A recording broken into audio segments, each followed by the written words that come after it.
আমাদের কাছে খাবার নেই কেলটুদা। বাজনা প্র্যাকটিসের জন্য এটা শুধু একটা বেহালা মাত্র।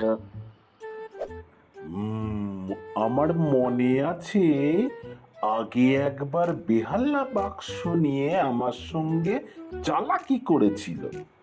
তার মধ্যে বেহালার বদলে ভর্তি ছিল খাবার দাবার। মাত্র 1 সেকেন্ডের জন্য তোদের এই সুন্দর বেহালাটা আমি দেখতে চাই। হুম? দারুণ যন্ত্র, তাই না কেলটুদা? হুম, যদি বেহালাই রয়েছে তবুও সন্দেহ হচ্ছে।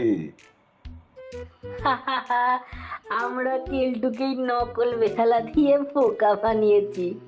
এটা শুধু আমাদের খাবার রাখার পাত্র। আমি জানতাম এরকমই কিছু একটা হবে। এবার ওই নকল বেহালাকে নেব।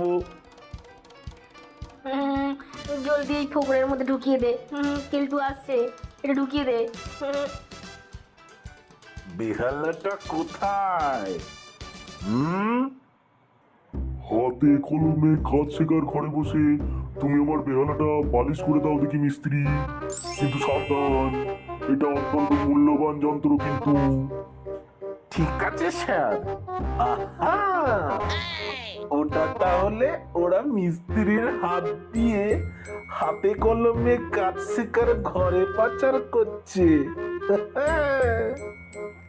এই দামি বেহালার জন্য আমি স্পেশাল পলিশ কিনে আনবো। চমৎকার! ও ওটা ওখানে রেখে গেছে। আহ, আহ, বাহ, পিছন দিক থেকে খোলার নিখুঁত কোনো পদ্ধতি আছে। দরজার পাশে ঘা মেরে ভেঙেই এটা খুলবো। মিস্ত্রি কত দূর, কি করলো? একটু দেখে আসি, যাই গিয়ে যাই। এই মেরেছে। আমার মূল্যবান বেহালা, এটা আমার মূল্যবান বেহালা ছিল।